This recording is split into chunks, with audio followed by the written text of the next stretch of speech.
औज़ुबिल्लाहिमिनश्शैतानिर्रजीम बिस्मिल्लाहिर्रहमानिर्रहीम रब्बिश्रह ली सदरी वयस्सिर ली अमरी वाहलुल उक़दतम मिन लिसानी यफ़क़हू क़ौली। नाज़रीन, this is Sani Khan and you are watching new episode of inside financial markets. Today we have reached a point कि जहां पर कारखानों के मालिकान सोच रहे हैं कि कारखाने बंद कर दिए जाएं।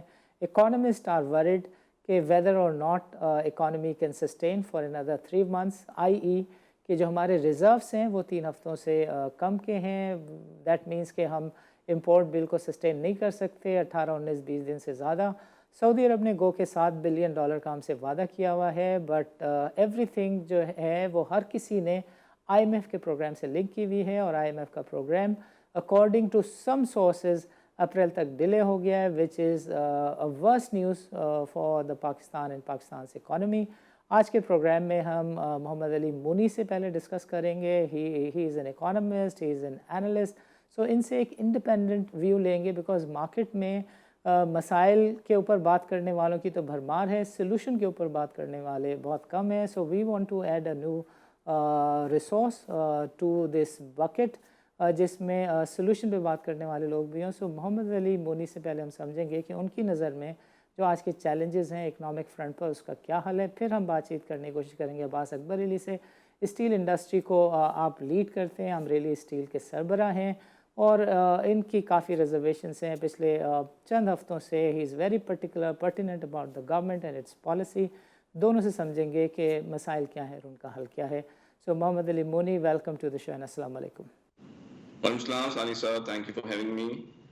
Ali, you know the present situation, all across challenges, और आज का जो सबसे बड़ा मसला है वो ये कि whether IMF programme will resume or not, और जो IMF की टीम है उसके वापस जाने के बाद गवर्नमेंट ने काफ़ी सारी पोजीशंस चेंज की, और आज लेटेस्ट पोजीशन ये है कि गवर्नमेंट कहती है कि ये इनफैक्ट फाइनेंस सेक्रेटरी कहते हैं कि ये 2 से 3 दिनों में जो ट्रांच है वो आ जाएगी, but there are certain sources which claim कि अप्रैल तक जो प्रोग्राम है वो विदहेल्ड हो गया है। So do you have a view on that? I would like to build the context first, Ani साहब। देखें, जितने इस गवर्नमेंट ने मेजर्स किए हैं, हमने सप्लीमेंट्री जो बजट दिया $170 मिलियन का, राइट। सेल्स टैक्स चाहे third schedule non third schedule 18% पे चले गया। उसके बाद सब्सिडीज जो इलेक्ट्रिसिटी और गैस की प्राइसेस थी उसमें प्राइस हाइक्स आपको नजर आए। Interest rate to anchor inflation 17%, right. इन सारे और कुछ अभी परसों आई थिंक ऑस्टेरिटी मेजर्स भी इस गवर्नमेंट ने कुछ लिए हैं। इन सारे मेजर्स के बाद I think the programme, this 9th review of $1.1 billion will be there for us. Now the question is the timing of the program, right? What I understand and what my sources say is that this will take a further month for this tranche to be deposited or to be credited in our accounts. लेकिन साने साहब, मसला इससे हल नहीं होता, right. आज $3.2 billion के reserves हमारे पास स्टेट बैंक में हैं। ये $1.1 बिलियन की ट्रांच आ जाएगी।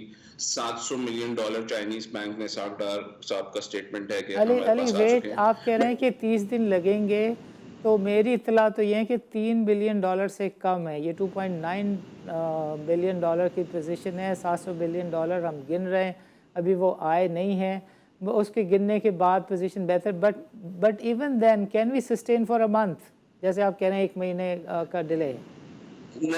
देखिए, ये जो इंपोर्ट कवर है ना, ये हार्डली 3 वीक्स का इंपोर्ट कवर है अभी हमारे पास, राइट। तो sustainability is a big question mark.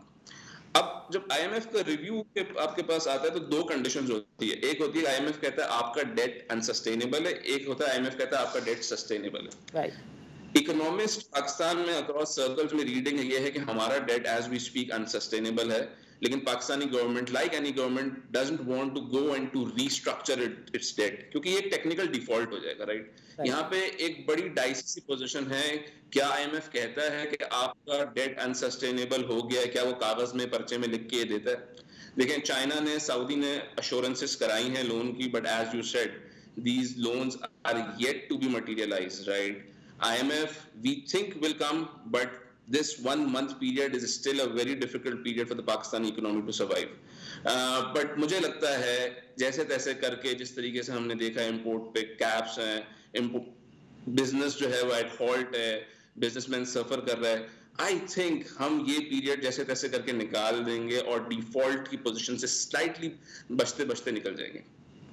Okay, so you are one of those who think a situation will be manageable. तो मैं नहीं कहूँगा because we have seen what this government has done for past 8 months. So let's imagine कि ये वाली चीज़ हो भी जाती है और IMF के तरफ से ये करीबन $2 बिलियन की ट्रांच आ भी जाती है. बट क्या चाइना और सऊदी अरब और UAE के पैसे इतने होंगे कि आपको $22 बिलियन तो लाइंड अप हैं आपको पे करने. So again question is the same कि how sustainable the situation is और हम क्या मैनेज कर रहे हैं. 4-6 महीने हम इलेक्शन तक चले जाएं या उससे पहले ही बबल बस्ट कर दें. ये तो पॉलिटिकल गिमिक्स दिख रहा है. Aunt you with me on this? नहीं सानी साहब, किसी भी नेशन के लिए 3 चीजें बड़ी इंपॉर्टेंट है. एक है सोशल, एक है इकोनॉमिक, एक है पॉलिटिकल. राइट. सोशली हमारा सेटअप जो है मुझे लग रहा है कोलैप्स कर चुका है, क्योंकि हमारा हेल्थ कार्ड बंद हो चुका है, एहसास प्रोग्राम क्वेश्चन मार्क है, Benazir income support programme, governance के शेयर इश्यूज है. Right. Socially we are cross. आइए पॉलिटिकल, वी ऑल नो कि पॉलिटिकली हमारा बिग मिसमैनेजमेंट है. We all know political turmoil की वजह से कितना इकोनॉमिक इश्यूज है. आ जाइए इकोनॉमी के साइड पे. Inflation 24.5% government reported numbers for December. I think the number is still more high, right? Interest rate आज 17% है. बट सर मैं आपके व्यूअर्स को एक न्यूज दे दूं कि कुछ 2 दिन पहले ट्रेजरी बिल्स का ऑप्शन का कंप्लीटली सब्सक्राइब नहीं हो सका और जो ऑप्शन सब्सक्राइब हुआ वो 20% पे हुआ. आपको मुझसे बेहतर पता है. इसका मतलब ये है कि आने वाले दिनों में we might see a hike in an interest rate. 17% आज है, लेट्स सपोज 18-19% हो जाएगा. सो ये 3 पिलर्स, इकोनॉमी, पॉलिटिकल, सोशल, ये तीनों पिलर्स जो हैं वो पाकिस्तान के अनफॉर्चुनेटली बुरी तरीके से कोलैप्स कर रहे हैं. हमने देखा है डॉलर एक दिन में 10%, रुपया एक दिन में 10% डिप्रिशिएट हुआ. Right. So I think I am with you completely on the fact आज नहीं तो कल we might need to go for the debt restructuring. We might need to seek debt relief from IMF, and then IMF will have no other option but to impose more conditions on us.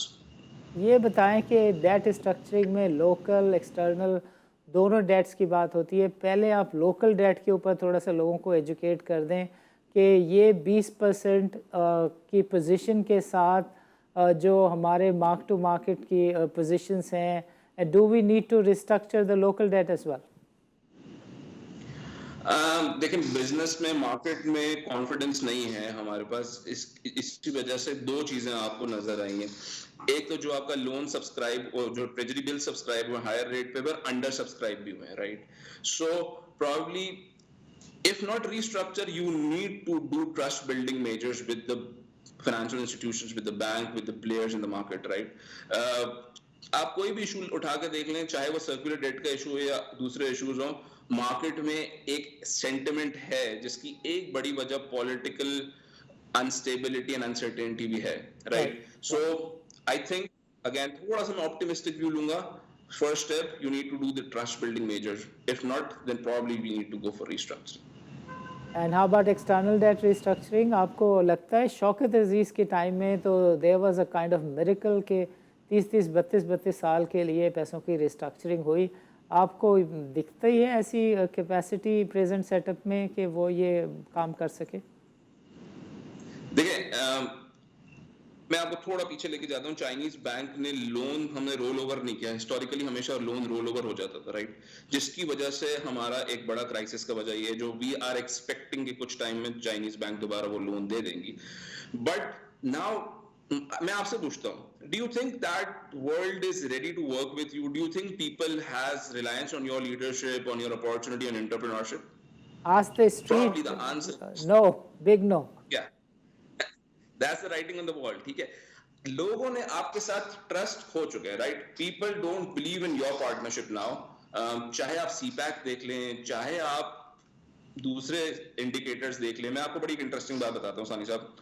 Pakistan में जब ये जो dollar का issue आया है, जो import का issues आया, there are pharmaceutical companies, multinationals who are now thinking to exit this Pakistani landscape. Right. माजी में हमने देखा जॉनसन जॉनसन मर्क जैसी कंपनी पाकिस्तान छोड़ के जा चुकी है. ऑयल एंड गैस की कुछ एग्जांपल्स हैं हमारे पास. फॉरेन कंपनीज पाकिस्तान छोड़ के जा चुकी है. फॉरेन डायरेक्ट इन्वेस्टमेंट 60% गालिबन कम आई है इस टाइम पे. क्या मतलब है सर इसका? यही मतलब है कि दुनिया इंडिया में जब फॉरेन डायरेक्ट इन्वेस्टमेंट करने को रेडी है, पाकिस्तान इज अ लैंड जहां पे बेतहाशा अपॉर्चुनिटी है, but unfortunately the misgovernance, the indecisiveness has led to a situation जहां पे दुनिया का हम पे वो फेथ नहीं रहा जो कुछ टाइम पहले शायद हुआ करता था। Agreed. So situation is grim and we hope कि चीज़ें कोई ना कोई बेहतर कर ले। कितना रोल है पॉलिटिकल सर्टेनिटी का और इस बात का जो कि हर एनालिस्ट कर रहा है कि there has to be a government with a 5-year mandate, चाहे वो इनकॉम्पिटेंट ही हो, मगर उसकी होने की बदौलत 5 साल मैंडेट वाले सेटअप के होने की बदौलत जो बाहर के इंस्टीट्यूशंस हैं, IMF है, वो कम से कम आपसे बात तो कर सकेगा। Exactly. I'm completely with you on this point. I mean, for anybody who is giving you the support in terms of financing or any other assurances, you need some certainty from the government side. Unfortunately, the civil military fiasco, unfortunately, the government की indecisiveness has cost us, right? मैं आपको example देता हूँ, खान साहब की government start हुई थी, you will remember सानी साहब, हमने IMF प्रोग्राम में जाने में बड़ा डिले कर दिया था। डार रिजीम स्टार्ट हुई, आपको याद है कि डॉलर पे हमने आर्टिफिशियल कैप लगाया और उसका नुकसान बहुत ज्यादा हुआ, राइट? बट देखिए ये सारी बातें, मैं अगर हमारी ग्राउंड रियलिटी की बात करूं तो हम तो एग्री बेस्ड इकोनॉमी होकर टमाटर की प्राइसेस पे स्टेबिलिटी नहीं ला सकते। आज 20 रुपए का टमाटर है, कुछ टाइम पहले 100-150 रुपए किलो टमाटर हुआ करता था, right?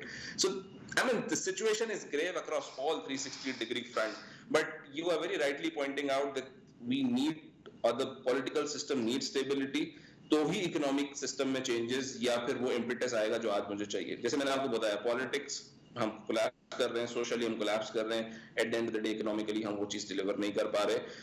And with the world, अब मसला इस दफा इसलिए भी ज्यादा हो गया कि दुनिया में रिसेशनरी प्रेशर है, यूक्रेन रशिया वॉर का इम्पैक्ट है, राइट? तो ये सारे मसले जो हैं वो ट्रांसलेट होकर पाकिस्तान को बहुत बुरी तरीके से हिट कर रहे हैं। और फ्लड एक बहुत ऐसा मसला था जो कि कैटास्ट्रोफिक, टर्की जो earthquakes and that's catastrophic, but Sani साहब, there is a warning sign that आज फ्लड आया है तो the climatic condition is not going to change very quickly, right? शायद 2023-2024, don't know. So यहाँ पे कुछ ऐसे रेड फ्लैग्स हैं जिसे हमें एज अ थिंक टैंक सोचने की जरूरत है। Understood Ali, it's time for a short break. वक्फे के बाद आपसे बातचीत का सिलसिला यहीं से रिज्यूम करेंगे। नाज़रीन, let's meet after short break.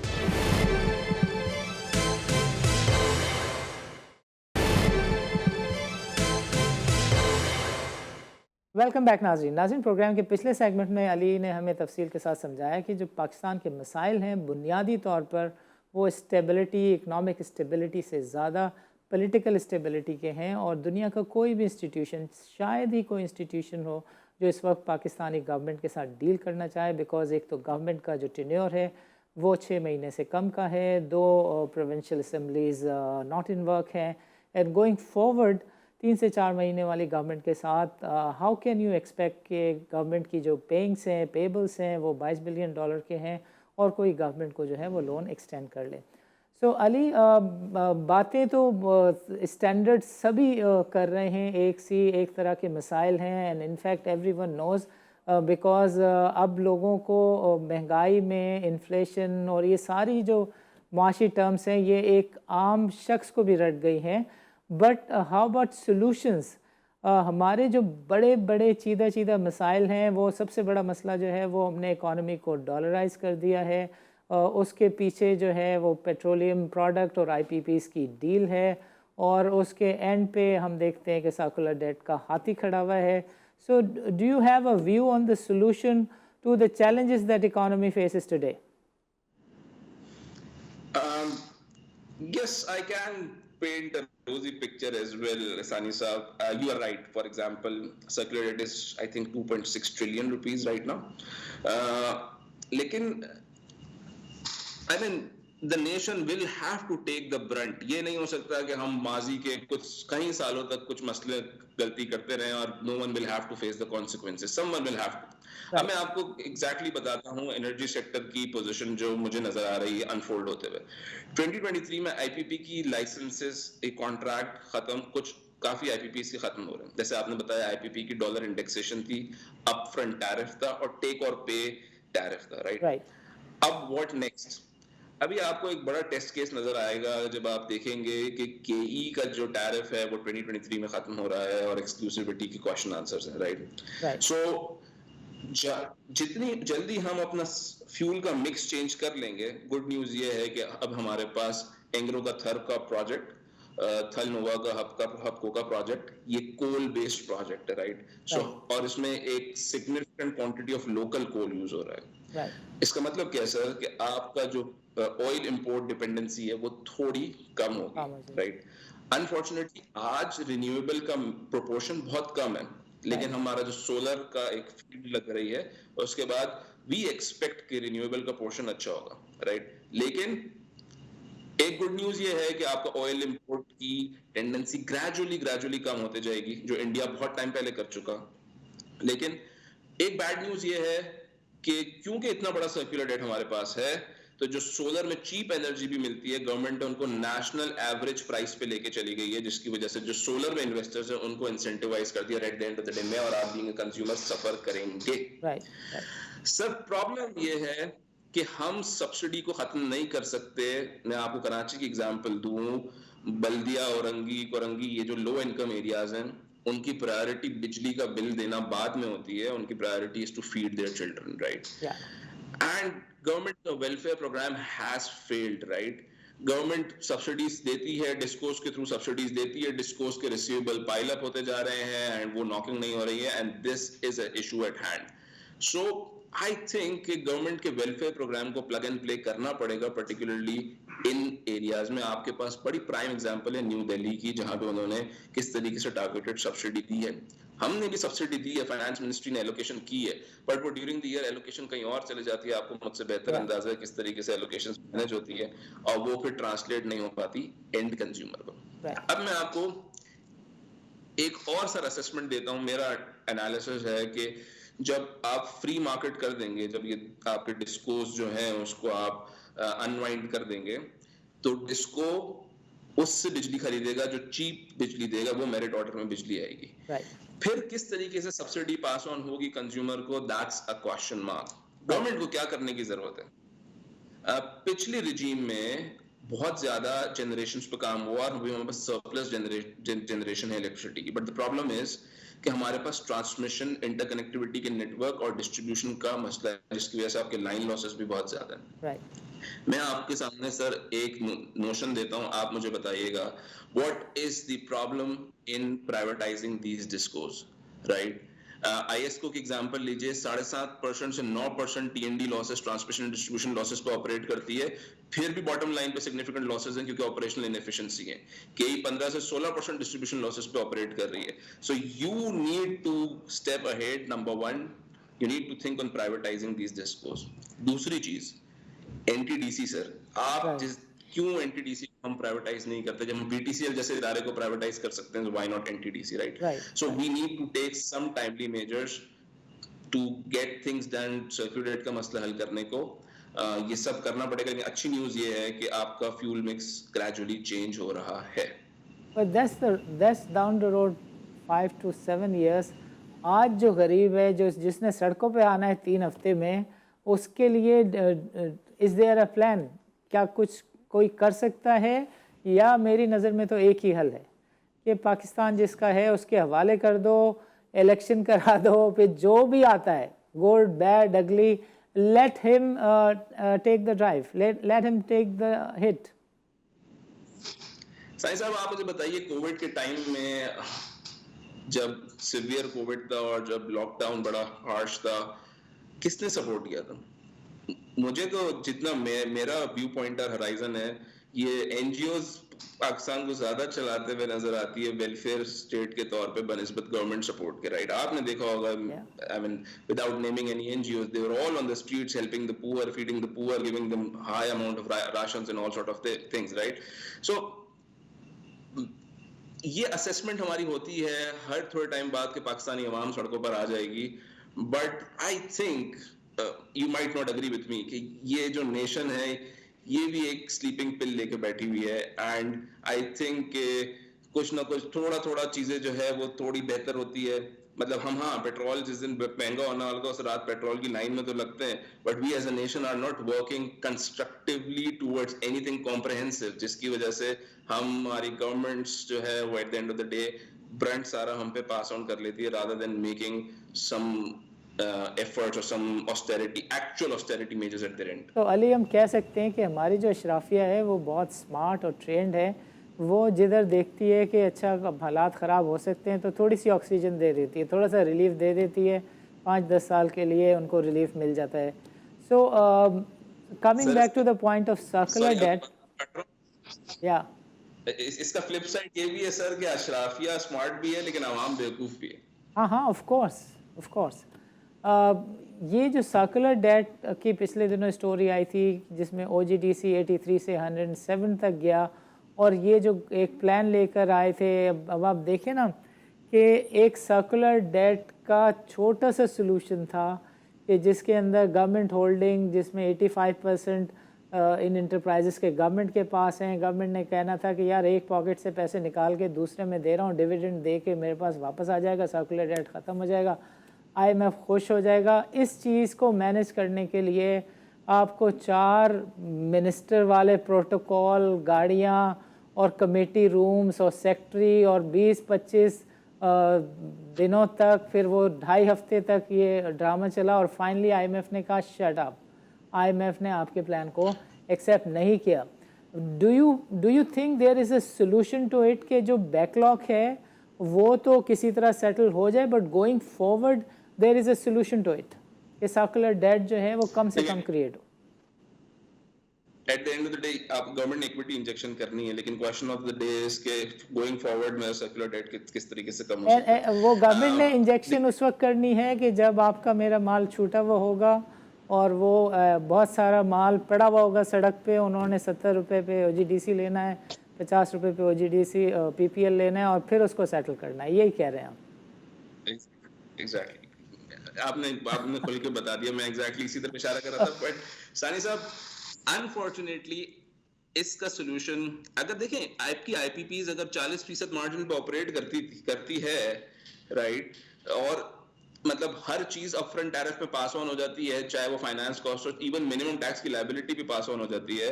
So at the end of the day someone will have to take the brunt. And unfortunately इसका मैं आपको हाँ लॉन्ग टर्म में सोल्यूशन जरूर दे सकता हूँ, लेकिन शॉर्ट टर्म में मुझे कोई सोल्यूशन नजर नहीं आता.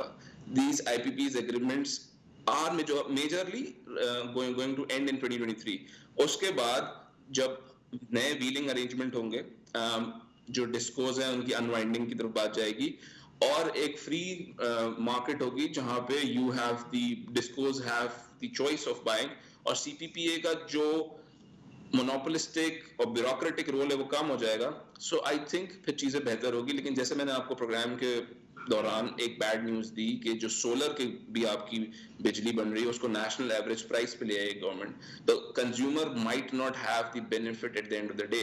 तो बिजली की हायर प्राइसेस शायद हमें कंटिन्यूसली देनी पड़ेगी. एंड इसका एक डाउनसाइड ये कि ट्रांसमिशन एंड डिस्ट्रीब्यूशन लॉसेस और रिकवरी रेट्स लो होते रहेंगे. And unless government chips in, I don't see anything happening very soon. Ali, programme का वक्त ख़त्म हो रहा है. 2-3 चीज़ें क्विकली यस एंड नो में. डू यू थिंक कि जो डॉलर है वो 300 रुपये को क्रॉस करेगा? इंटरेस्ट रेट जो है वो 20% तक गवर्नमेंट ले जाएगी विद इन 2 months, और जो रिज़र्व्स हैं वो पाकिस्तान के $10 बिलियन से ज़्यादा होंगे bye May 2023. What is your view on these 3 things?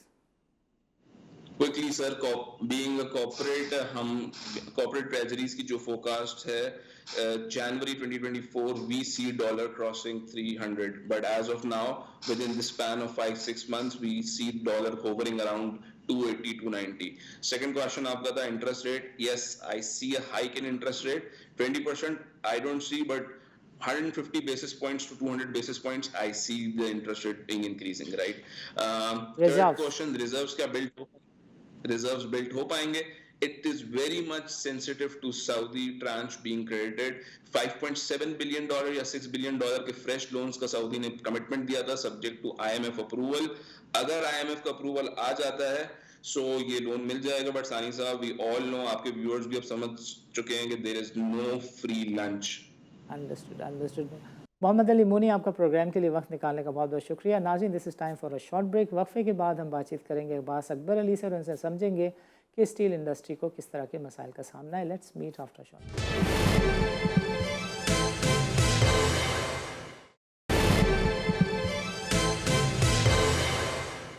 Welcome back नाजरीन। नाजरीन, प्रोग्राम के इस सेगमेंट में हम बातचीत करेंगे अब्बास अकबर अली से, जो कि लीड करते हैं स्टील इंडस्ट्री को और सरबराह हैं अमरेली स्टील के। अब्बास अकबर अली साहब, welcome to the show and अस्सलाम वालेकुम। वालेकुम सलाम। सर, स्टील इंडस्ट्री से अच्छी खबरें नहीं आ रही। There are news in the market के कारखाने बंद हो रहे हैं इंपोर्ट रिस्ट्रिक्शन की वजह से। जो रॉ गुड्स की इंपोर्ट के ऊपर गवर्नमेंट ने पाबंदियाँ लगाई हैं, स्टील इंडस्ट्री उसका बुरी तरह शिकार हो रही है। आप हमारे नाजरीन को थोड़ा सा गाइड करेंगे कि इस वक्त क्या सिचुएशन है on the ground? Situation on the ground की ये है कि फैक्ट्रियां बंद हो रही है और जो फैक्ट्रियां चल रही है 10 दिन चल रही है, 20 दिन बंद हो रही है, 15 दिन चल रही है, 15 दिन बंद हो रही है। और जो रॉ मटेरियल है, खाम माल जो हमारा होता है इम्पोर्टेड स्क्रैप, वो भी खत्म हो रहा है। और अगर एलसीए न खुली ये फरवरी के महीने में, अगले 5-6 रोज 8 रोज में, तो अप्रैल के बाद फैक्ट्रियां बिल्कुल टोटली बंद हो जाएगी। तो हमें चाहिए कि स्टेट बैंक ऑफ पाकिस्तान और बैंक्स को ये चाहिए 40%, 50% की एलसीए खोलना की बहुत जरूरी है। अगर एलसीए न खुली तो कारखाने बंद हो जाएंगे। अगर कारखाने बंद हो जाएंगे तो कोई तेल, चावल, आटा खरीदेगा कहाँ से, जब उनके पास पैसे ही नहीं होंगे तो। क्योंकि हम लोग सब वेंटिलेटर पे हैं और वेंटिलेटर पे जो होता है उसमें ऑक्सीजन जाता है। अगर ऑक्सीजन नहीं मर जाएगा। तो वेंटिलेटर पे जब रखा हुआ है तो भाई वेंटिलेटर से बाहर निकाले, आईसीयू में डाल दे। Right, right. पुराने जमाने में राशन कार्ड मिलता था। राइट। और हमारा राशन कार्ड के हिसाब से सब लोग को जितनी भी अशिया है वो दे, और इंडस्ट्रियल कंज्यूमर्स को इंडस्ट्रियल पासबुक और उनकी कैपेसिटी के हिसाब से कुछ इंपोर्ट करने की फौरन इजाजत दें। अगर एलसीआं फरवरी की एंड और मार्च के फर्स्ट वीक में न खुली तो समझ लीजिए कि एंड ऑफ मार्च और अप्रैल 15 से तकरीबन फुल बंद हो जाएंगी। तो ये जरूरी है सब लोग को समझने की बात कि इंडस्ट्रियल राशन कार्ड बनाए पर कोई नहीं था। जब मेरी अम्मी देखी राशन कार्ड, बेटा जा और आपके नाम में जो है आटा, चावल, घी सब लेकर आओ राशन कार्ड पे। 1960 इंडस्ट्रियल पास होती थी जिसमें कैपेसिटी अच्छी होती थी, और हमको उसमें से बस chief controller of imports and exports हमें इजाजत देती थी 20%, 30% माल एलोकेट करती थी। और जो भी एड देते तो अब्बास अकबर अली साहब, क्या अभी गवर्नमेंट के साथ कोऑर्डिनेशन नहीं है स्टील सेक्टर वालों की? बिकॉज गवर्नमेंट कह रही है प्रायोरिटी लिस्ट के अंदर तो उन्होंने ऑटो सेक्टर को पीछे कर दिया है और स्टील को आगे किया है, लेकिन ये भी बात सच है कि जनवरी के महीने में जो BMW का V7 लॉन्च हुआ, इंडिया में उसकी लॉन्च की तकरीब हो गई, पाकिस्तान में कैंसिल इस वजह से हुई कि वो गाड़ियाँ पहले से ही बिक गई। एक गाड़ी है जो कि 7-8 करोड़ की है, वो आपके मुल्क में टोटल इंपोर्ट होके बिक रही है, और इंडिया जैसे मुल्क में उस गाड़ी को बेचने में मसला है, पाकिस्तान में बिक रही है। और आप स्टील सेक्टर कह रहा है कि हम कारखाने बंद कर देंगे, हमारे पास राशनिंग करो। मतलब ये किस तरह का निज़ाम है जिसमें हम ऑपरेट कर रहे हैं? है जो भी है, नहीं होगा, जो भी है उनको ये मालूम है कि हम लोग अपने आमदनी से कहीं ज्यादा हम खर्च कर रहे हैं, और वो भी ऐसी चीजों में खर्च कर रहे हैं जिसमें खर्च करना बिल्कुल गुनाह है आज के दिन में। तो Right. मेहरबानी करके खुदारा कि हमें इंडस्ट्री को संभालें, अगर इंडस्ट्री संभलेगी तो जॉब्स निकलेंगे, अगर इंडस्ट्री बंद हो जाएगी तो लोग सबको घर जाना पड़ेगा, बेचना पड़ेगा, नहीं तो पूरी इकोनॉमी बिल्कुल तबाह तो हो गई है, बिल्कुल और तबाह होकर बन जाएगी, बंद हो जाएगी। बंद हो जाएगी, बंद हो जाएगी। अब्बास अकबर अली साहब, आपका प्रोग्राम के लिए वक्त निकालने का बहुत बहुत शुक्रिया। नाज़रीन, आज के प्रोग्राम में हमने डिस्कस किए इकनॉमिक चैलेंजेस, और जो बातचीत फाइनली सामने आई वो ये है कि पाकिस्तान में सिर्फ एक ही मसला है, वह है political uncertainty and political uncertainty. Going forward नज़र ऐसा आ रहा है कि गवर्नमेंट जिसके पास सिर्फ 6 महीने से भी कम का अरसा है, 2 असम्बलियाँ काम नहीं कर रही हैं, और ऐसे में जब इलेक्शंस को डिले किया जाता है तो फिर आप ख़ुद सोच सकते हैं कि दुनिया का कोई मालियाती इदारा, कोई फाइनेंशियल इंस्टीट्यूशन, कोई स्टेट जो है वो अपनी रियासत के मेहनत के कमाए हुए पैसे को किसी ऐसी रियासत को, किसी ऐसी गवर्नमेंट को नहीं देना चाहेगी कि जहाँ पर लग्जरियस आइटम्स के ऊपर ख़र्चे हो जाते हों, जहाँ पे कोई डायरेक्शन नहीं हो, और जहाँ पर कर्ज़ों की बातचीत भी, यानी 20-22 बिलियन के कर्ज़ों की बातचीत ऐसे लोग करेंगे कि जो 6 महीने से ज़्यादा की, जिनकी लीज़ ऑफ लाइफ भी नहीं है। सो पाकिस्तान के जो मसाइल हैं वो आज लगता है कि टेम्परेरी नहीं हैं, परमानेंट हैं। गोइंग फॉरवर्ड पाकिस्तान के मसाइल ऐसे ही रहने जा रहे हैं। और अब्बास अकबर अली ने एक बहुत ही पेनफुल चीज़ कही, एंड दैट वाज कि अगर आज पाकिस्तान में राशनिंग सिस्टम नहीं किया गया, लग्जूरियस गाड़ियों की भरमार को कम नहीं किया गया, तो गॉड फॉरबिड ऐसा हो सकता है कि लोगों के पास आटा, दाल, चीनी ख़रीदने के पैसे भी नहीं हो, और फिर जाहिर है कि जब कारखाने नहीं चलेंगे, लोगों के पास चीज़ें ख़रीदने की सकत नहीं होगी, और गवर्नमेंट की ट्रेजरी में डॉलर्स नहीं होंगे, और पाकिस्तान में अब चीज़ें इंपोर्ट होती हैं, खाने पीने की अशिया भी बाहर से आती हैं, तो एक कहत की सिचुएशन होगी, एक क्राइसिस की सिचुएशन होगी, और सड़कों पे ऐसी सिचुएशन डेवलप हो सकती है कि जो शायद किसी के कंट्रोल में नहीं हो। अगले प्रोग्राम में हम देखेंगे कि ये जो IMF के प्रोग्राम से मुतालिक बातचीत की गई है, गवर्नमेंट कहती है कि 2 से 3 दिन में 1.98 बिलियन आ जाएंगे, and there are certain sources which claim कि गवर्नमेंट के और IMF के डिस्कशंस स्टॉल हो गए हैं, और अप्रैल के एंड तक शायद ये डिस्कशंस रुके रहें, and these are subject to certain conditions, meeting of certain conditions. अगर ये सिचुएशन ऐसी रहती है तो हालात ख़राब हो जाएंगे। अगले प्रोग्राम में इसका तज्ज़िया करेंगे और इसके ऊपर बातचीत करेंगे। नाज़रीन, इजाज़त दीजिए, अल्लाह हाफ़िज़।